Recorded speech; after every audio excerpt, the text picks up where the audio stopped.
Hello నమస్తే welcome to diet menu.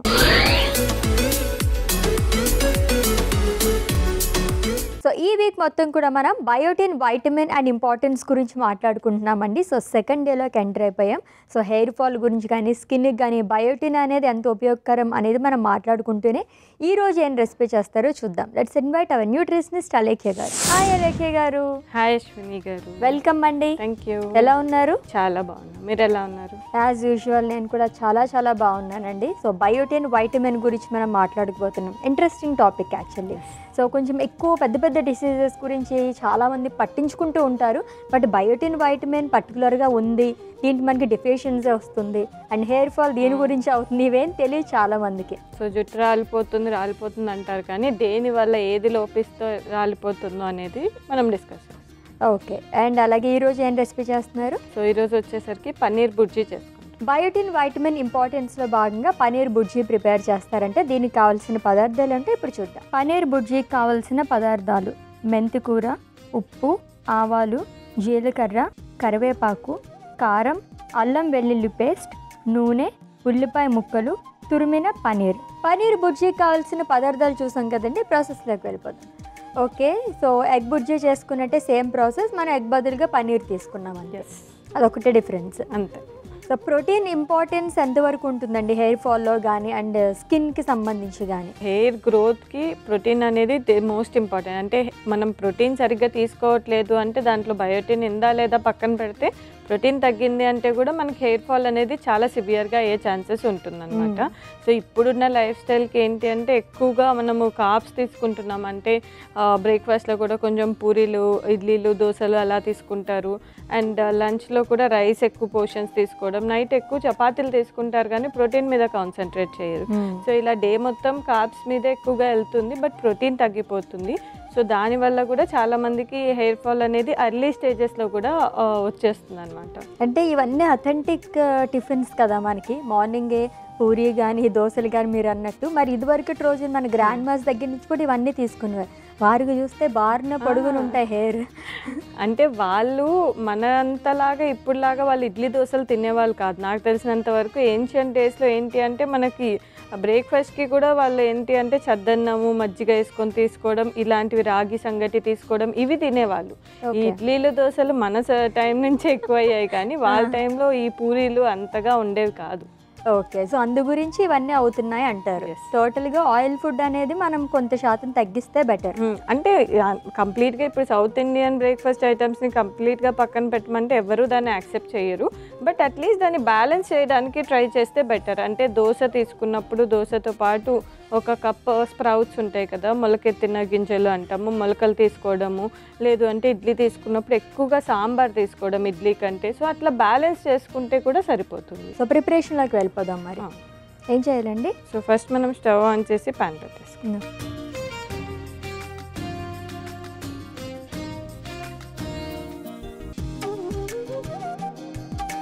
In case ఏ ఎక్స్టెంట్కి వెళ్తే కనుక సప్లిమెంట్స్ అనేవి తీసుకోవచ్చు, బయోటిన్ సప్లిమెంట్స్ అనేవి. సో బయోటిన్ సప్లిమెంట్స్ అనేవి ఇప్పుడు అందరూ ఆన్ అండ్ ఆఫ్ తీసుకుంటూ ఉన్నారు. మనకు కొంచెం సిమ్టమ్స్ అనేవి స్టార్ట్ అయినప్పుడు కొద్దిగా ఎలాగో మనం తీసుకునే డైట్లో అంత హెల్తీగా లేదు కాబట్టి తీసుకోవచ్చు సప్లిమెంట్స్, బట్ అది కంటిన్యూస్గా తీసుకోకూడదు first thing. Second, if possible వాళ్ళకి కుదిరితే ఫస్ట్ డాక్టర్ని కన్సల్ట్ అయ్యి అది ఎందువల్ల వస్తుంది. చాలామందికి హార్మోనల్ ఇంబ్యాలెన్స్ అయినప్పుడు వస్తుంది, పోస్ట్ మార్టం అంటే డెలివరీ అయిన తర్వాత వస్తుంది, అండ్ కొంతమందికి స్ట్రెస్ ఎక్కువగా ఉన్నప్పుడు వస్తుంది. సో ఒకసారి డాక్టర్ని కన్సల్ట్ అవుతే అది మనకి ఏ డెఫిషియన్సీయా లేకపోతే ఇలా సరిగ్గా ప్రాపర్ హైడ్రేషన్ లేదు, ఎక్కువ స్ట్రెస్ ఉంది, సో ఇలాంటి వాటి వల్ల వస్తుందా తెలుసుకొని స్టార్ట్ చేసుకుంటే కూడా ఇంకా మంచిది. ఓకే. అండ్ ఒకవేళ స్టార్ట్ చేశాక కూడా అది కంటిన్యూస్గా తీసుకోకూడదు. అంటే ఇప్పుడు స్టార్ట్ చేశారంటే ఒక 3 months తీసుకొని గ్యాప్ ఇవ్వాలి. తర్వాత మళ్ళీ అలాగే హెయిర్ ఫాల్ అవుతుంది అంటే అవి తీసుకున్నప్పుడు డైట్ కూడా కరెక్ట్ చేసుకోవాలి. చేసుకుంటూ ఒక 3 months వాడి కొంచెం బెటర్ అయినప్పుడు స్టాప్ చేసేస్తే బెటర్ అన్నమాట. ఓకే. సో ఆయిల్ కూడా హీట్ అయిపోయింది కదా. సో ఫస్ట్ కొద్దిగా ఆవాలు వేస్తున్నాను, కొద్దిగా జీలకర్ర, కరివేపాకు వేస్తాం. ఓకే.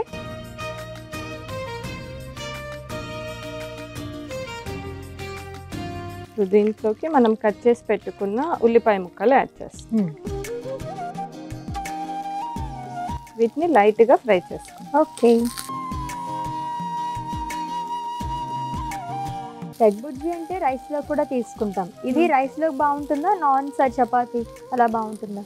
రైస్లోకి తీసుకోవచ్చు, చపాతీలోకి ఇంకా బెస్ట్ అనమాట. కొంచెం డ్రై ఐటమ్ కాబట్టి చపాతీలోకి బాగుంటుంది. సో డ్రై ఐటమ్ కాబట్టి విడిగా కూడా తినొచ్చేమో, స్నాక్స్ రూపంలో కూడా బాగానే ఉంటుంది కదా, తీసుకోవచ్చు.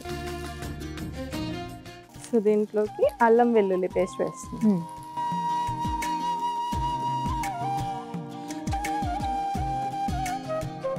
కొద్దిగా మెంతి ఆకు వేస్తుంది. మెంతి ఆకు ఈ మధ్య కాలంలో ఎక్కడ తీసుకోవాలన్నా దొరకట్లేదు, చాలా తొందరగా అయిపోతుంది కూడా. కొంతమంది ఇళ్ళల్లో ఏంటి అంటే మెంతాకు ప్రతి దాంట్లో యూజ్ చేస్తారు, కొంచెం ఫ్లేవర్ కోసం కానీ ఆ టేస్ట్ కోసం అని చెప్పేసి పప్పులో ఎక్కువ వాడతారు. ఓన్లీ మెంతాకు టమాటో వేసి కర్రీ చేసి అలా ఎక్కువగా యూజ్ చేస్తారు. అవును. బట్ ఆకుకూరలు అనేది ఎంత ఎక్కువ వాడితే అంత మంచిది. చాలా మంది మెంతి ఆకు మెంతులు అనగానే చేదు ఉంటుందని ఎక్కువగా వాడరు. బట్ కొన్ని డిషెస్లో మేము యూజ్ చేసినాం, లైక్ మా ఇంట్లో ఎక్కువగా యూజ్ చేస్తాం కాబట్టి ఎక్కడ నాకు చేదు ఫ్లేవర్ అయితే అనిపించదు అనమాట. అలవాటు అయిపోయింది బాడీకి. లేదు, పప్పులో వేసిన కూర చేసుకున్న ఆ చేదు అనేది ఉండదు. మీకు ట్రై చేయొచ్చు. దెన్ ట్రై చేస్తా. సో నెక్స్ట్ మనం తురిమేసి పెట్టుకున్న పన్నీర్ వేస్తున్నాం. ఓకే. సో దీన్ని ఒకసారి కలిపేస్తాం.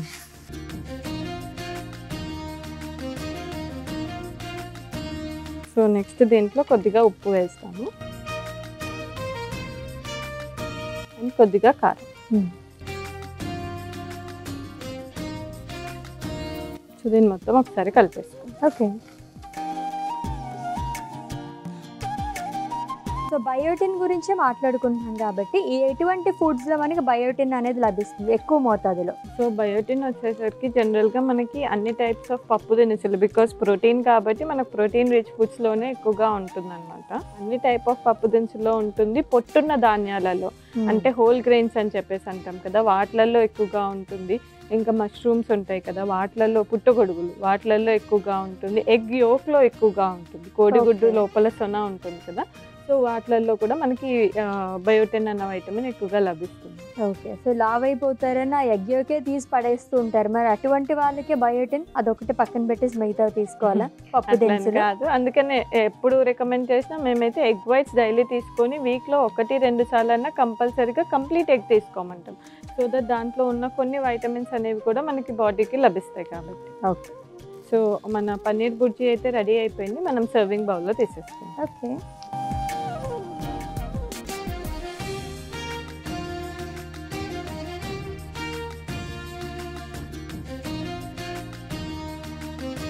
అశ్విని గారు, మన పన్నీర్ బుర్జీ అయితే రెడీ అయిపోయింది. టేస్ట్ చేసేసి ఎలా ఉందో. ఓకే. ఎస్, చూడడానికి అయితే అచ్చం ఎగ్ బుర్జీ లాగే కనిపిస్తుంది అనమాట, అండ్ మంచి అరోమా కూడా వస్తుంది. పన్నీర్ బుర్జీ టేస్ట్ చేసే ముందు దీనికి కావాల్సిన పదార్థాలు, తయారీ విధానం ఒకసారి చూద్దాం. పన్నీర్ బుర్జీకి కావాల్సిన పదార్థాలు: మెంతికూర, ఉప్పు, ఆవాలు, జీలకర్ర, కరివేపాకు, కారం, అల్లం వెల్లుల్లి పేస్ట్, నూనె, ఉల్లిపాయ ముక్కలు, తురిమిన పన్నీర్. పన్నీర్ బుర్జీ తయారు చేసుకునే విధానం: ముందుగా స్టవ్ ఆన్ చేసి పాన్ పెట్టి అందులో నూనె వేసి, నూనె వేడెక్కిన తర్వాత అందులో ఆవాలు, జీలకర్ర, కరివేపాకు, ఉల్లిపాయ ముక్కలు వేసి వేయించుకోవాలి. ఇప్పుడు అందులో అల్లం వెల్లుల్లి పేస్ట్, మెంతికూర, తురిమిన పన్నీర్, ఉప్పు, కారం వేసి కలుపుకొని సర్వింగ్ బౌల్లోకి తీసుకుని సర్వ్ చేసుకోవాలి. అంతే, పన్నీర్ బుర్జీ రెడీ. పన్నీర్ బుర్జీకి కావాల్సిన పదార్థాలు అలాగే తయారీ విధానం చూసాం కదండి. టేస్ట్ చేసి అలా ఉందో చెప్తా.